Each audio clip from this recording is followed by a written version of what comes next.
Diu així: bon dia i gràcies per haver vingut. Així començava sempre les conferències. Donava les gràcies perquè sempre m'ha sorprès que la gent estigui disposada a dedicar una part del seu temps a escoltar-me. Si hem fet cas dels meus desitjos, teniu projectada una foto meva. Tenia 5 anys i estava escrivint. L'he triada perquè en aquell moment, aquella nena no era conscient que l'esperava una vida meravellosa. No es podien imaginar que la vida podia ser una aventura fantàstica on hi hauria molt de dolor, però l'estimació de molta gent la salvaria de tots els entrebancs. Gràcies a tots per haver-me estimat. La vostra estimació m'ha acompanyat fins al final. No us vull explicar la meva vida, només recordar alguns dels que n'han fet una vida plena. En primer lloc, l'Andreu i el Josep. Mai no he volgut ser una mare perfecta, però estic molt orgullosa dels homes en què s'han convertit els meus fills. Aquests darrers dies n'hem parlat molt i he pogut comprovar que tenim molts bons records compartits. L'últim que he pogut fer amb ells ha estat preparar-los per la meva absència.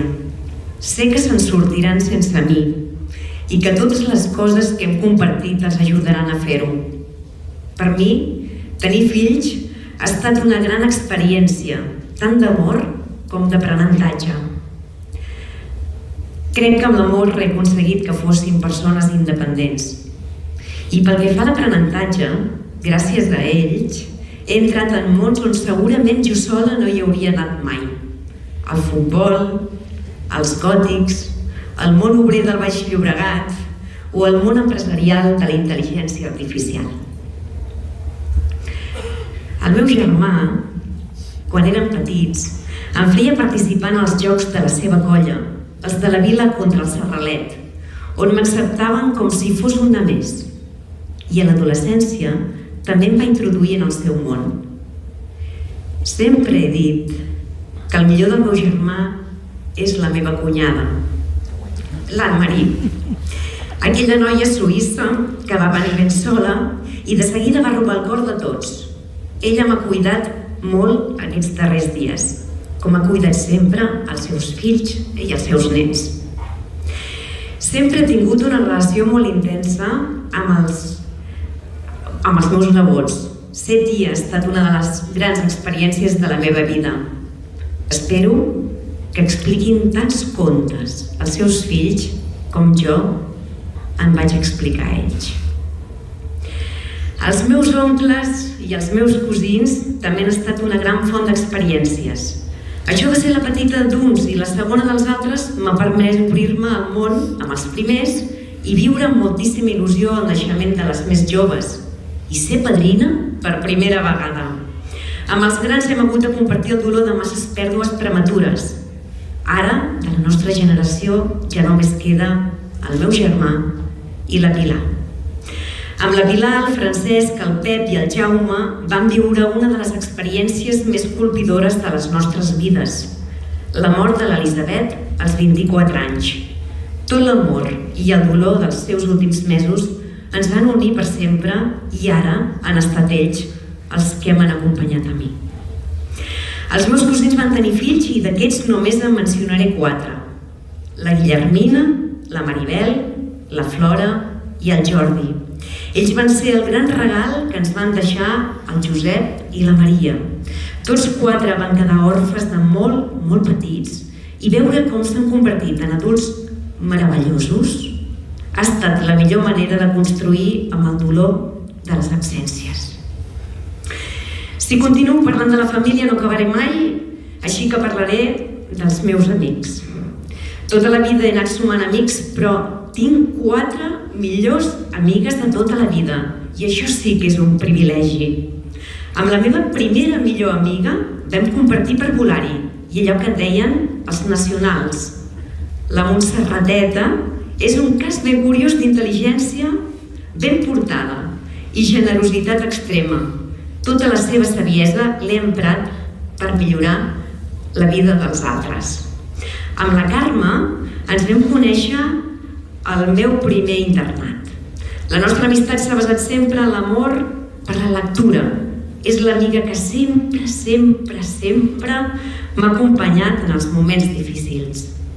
Després de tenir-li molta mania, l'amistat amb la Montse va començar al corraló de Masquefa. Un matí d'estiu.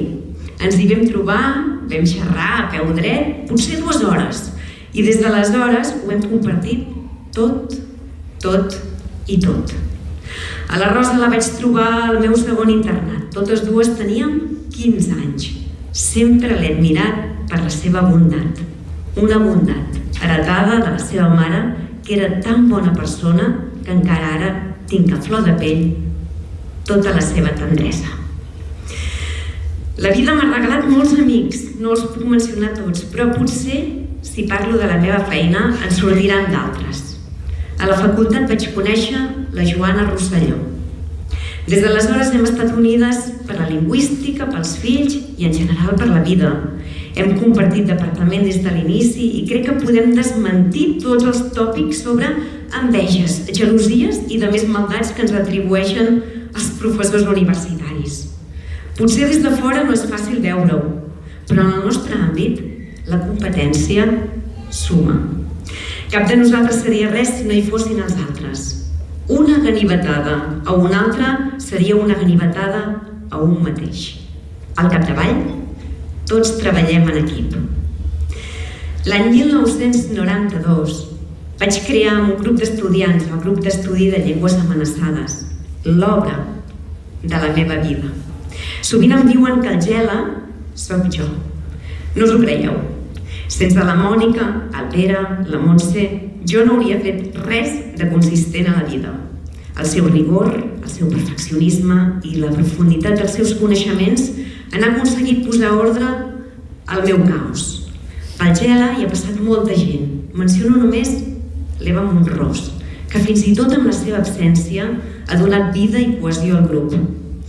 L'any 2017, amb un grup de gent formada pel Departament de Lingüística de la Universitat de Barcelona, vam crear el grup de lingüistes per la diversitat, un grup de grans lingüistes que descriuen llengües d'arreu del món. Són un luxe. Tant amb els uns com amb els altres, sé que la lluita per la defensa de la diversitat lingüística està ben arrelada a casa nostra. La secció de Lingüística de la Universitat de Barcelona ha estat el lloc on he pogut desenvolupar la meva vida professional. Quin luxe! Aquella nena de 5 anys no sabia, i no va saber durant molts anys, que hi havia un lloc que era la universitat.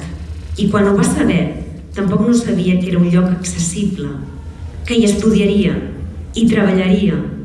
Aquella institució que en bona part ha donat sentit a la meva vida, m'ha fet un últim regal, acollint els llibres que he anat cercant a tots els llocs on he estat.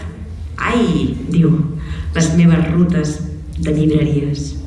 Aquí haig de mencionar el Josep Turiel, company de feina de tota la vida i que ara s'ha convertit en el meu últim millor amic. Visca la Universitat de Barcelona, la institució i les persones. Agraïment infinit a tots els que hi treballen. I un record especial per Jesús Tusson i Eudald Solà.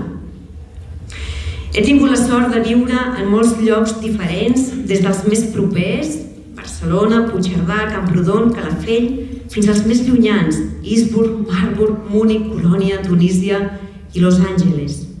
Però el meu poble és Masquefa. Els meus pares eren tots dos de Piera i aquell hauria d'haver estat el meu lloc com ho ha estat pels meus cosins.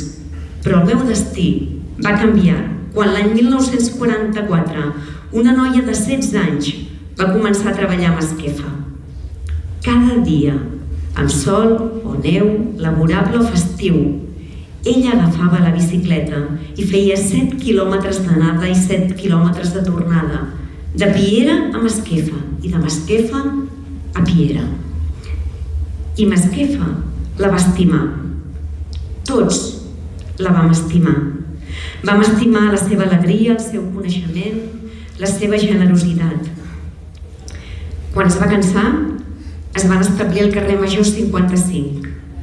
Ara, quan veig aquella casa, no puc entendre com hi cabíem, però ella em va fer un lloc màgic, un lloc que guarda els records dels meus primers anys de vida.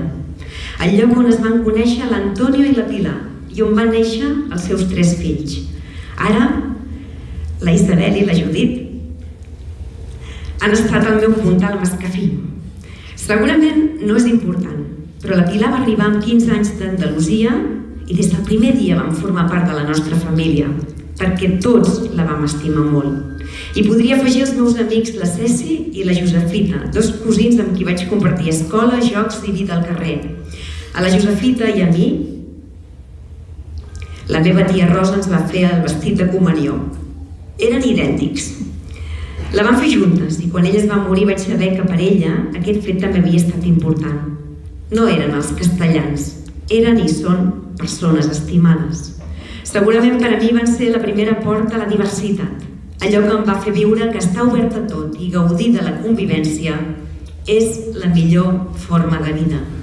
Tot això i moltes coses més me les ha donat Masquefa. I Masquefa, jo cada any hi tinc una cita inexcusable, la passada de festa major. Tota la vida havia dit que volia que fos la música que sonés al meu funeral. Celebrem la vida, celebrem l'alegria com jo he celebrat aquests darrers dies que entre tots heu fet de la vida d'aquella nena de 5 anys una gran aventura. I un consell: no perdeu el temps, no deixeu qüestions pendents, aprofiteu ara que hi sou, perquè el dia que us arribi l'hora no trobeu a faltar cap experiència que hauríeu volgut viure. Jo puc donar les gràcies per haver sabut preparar-me per la mort. Me'n vaig convençuda que ha valgut la pena. I una vegada més, moltes gràcies per haver vingut. Aquesta és la carta que la Carme us ha escrit. Fa unes setmanes em va fer un altre correu i em va dir: Marta, a més d'aquesta carta m'agradaria que llegissis un poema molt breu, un poema de l'Enric Casasses, un poema preciós. Jo quan el vaig rebre i quan el vaig haver llegit, li vaig contestar i li vaig dir: aquest poema t'escriu a tu, el comparteixo amb vosaltres. El poema diu: